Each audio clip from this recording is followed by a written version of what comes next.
সব মালিকেরাই কিন্তু বালা মিস্ত্রি চায়, সবাই কিন্তু বালা মিস্ত্রি চায়, বালা মিস্ত্রি দিয়ে সুন্দর করে ভালো মানের কাজ করায় তাই চায়। কিন্তু পরে যে বালা মালিকের কইব মিস্ত্রির রেটের কথা যে আমি কাজ করলে তো এত রেট লাগবো, এভাবে এভাবে কাজ করা হইব সঠিক পদ্ধতিতে। পরে কইব না এত টিয়া রেট দিয়ে আমি কাম করাইতাম না, পরে কম টিয়া রেট দিয়ে খারাপ মিস্ত্রিরে কাম দিলবো। এখন অনেক মালিকই কইতারে বালা খারাপ তো আর কাম দেওয়ার আগে বোঝা যায় না, পরে বোঝা যায়। আপনি বালা খারাপ বুঝতে পারবেন যে মিস্ত্রির সাথে আপনি কথা কইবেন, তাই কথা কোয়ার পরে আপনি বুঝবেন মিস্ত্রি বালা না খারাপ। যে মনে করেন কম রেটে, একদম কম রেটে কাজ লইল বুঝে, এটা মার্কেটের একবারে নিচের তরের রেট, মনে করবেন যে মিস্ত্রি খারাপ, মিস্ত্রি ভালো না। কারণ কোনো সময় ভালো মিস্ত্রি কম টিয়া দেয়া, কম রেটে কাজ লইতো না। কারণ তার কাজটা ফুসাইতে গেলে, সুন্দর করে করতে গেলে কাজটা ফুসাইতে হইব, ফুসানির মতো একটা রেট লইতে হইব। এখন আমি এই ঘটনা মনে করি, আমার একটা ঘটনা মনে হয়ে গেছে, একটা কিচ্ছে মনে হয়েছে না। আপনারা যদি অনুমতি দিন তাইলে কইতারলাম হয়। বলো বাবাজি। এক বন্ধু কি করছে, তার বন্ধুরে কইছে আর কি, বন্ধু তাহে না, বন্ধুরে কইছে বন্ধু আমার মেয়ে তো বিয়া দিমু, আপনি একটা বালা জামাই একটা দেখবেন, ঠিক আছে? পরে বন্ধু কইছে আচ্ছা ঠিক আছে, আপনার মেয়ে মানে তো আমারও মেয়ে, তা আপনার মেয়ের ভালো জামাই দেহার দায়িত্ব, কুজার দায়িত্ব তো আমার উপর আছে। পরে কিছুদিন পরে বন্ধুর সাথে আবার বন্ধুর দেখা হয়েছে। পরে কইছে বন্ধু তুমি যে কইতলা মায়ের জামাই দেহার লাগে, আমি তো একটা জামাই কুজ্জে পাইছি। পরে কইতে চাইছে জামাইয়ের কি ভালো আছে? হ্যাঁ জামাই ভালো, 5 ওয়াক্ত নামাজ পড়ে এবং নামাজ পড়া।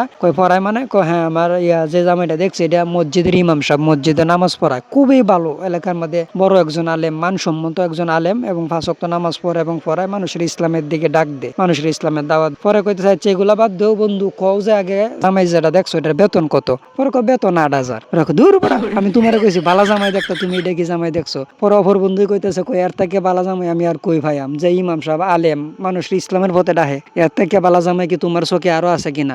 হ্যাঁ আছে, আমি তোমার কিছু এক্সাম্পল দেই, এই অনুযায়ী জামাই খুঁজবা, তাইলেই তুমি বালা জামাই পাইবা। পরে মেয়ের বাপ তার বন্ধু কইতাছে তুমি দেখবা যে জামাইয়ের বেতন 50,000 আছে বা তার উপরে, সেই জামাই ভালো। পরে অপর বন্ধু কইতাছে এটা তো আমি আগে জানি না। হ্যাঁ টিহাই হইছে এই যুগে আসল, তুমি যদি বেশি টিহা ইনকাম করে এরকম জামাই দেহ, তাইলে সংসারে এমনি সুখে থাকবো, এমনি বালা চলবো। সেই জামাই হয়েছে ভালো যে টিহা বেশি কামাই তারে। এখন কি তারা ধারণা ঠিক? অবশ্যই ঠিক না। এখন মালিকেরাও কি তোরে এটা করে, প্রথমে বিশ্বাইবো বালা মিস্ত্রি কাজ দেওয়ার আগে, পরে যখন মিস্ত্রি রেট কইব একটু বেশি, পরে কয় এত রেট কিয়া? পরে মিস্ত্রি কইব যে ভালো কাজ করাইতে গেলে তো একটু টিহা বেশি দিতে হইব, পরে কইব না তোমার দে করাইতাম না। পরে আরেকজনের লইব, হ্যাঁ কি তোর অর্ধেকের থেকে অর্ধেক রেট কম কইব। পরে কইব হ্যাঁ হ্যাঁ এই মিস্ত্রি ভালো আছে। পরে কাজ দেওয়ার পরে যখন কাজ উল্টা পাল্টা করবো, পরে আবার নতুন করে করেন লাগে, আবার অন্য মিস্ত্রি বিশ্রায়, এটা করে। আর মেয়ের বাবারও কিন্তু এই অবস্থা। যেমন হেরা বালা জামাই বিশ্রায়, কিন্তু ইমাম সাহেব হইলে হইতো না, বেতন কম হইলে হইতো না। পরবর্তীতে একটা বিরাট বড় চাকরি করে, বেশি বেতনে চাকরি করে, এরকম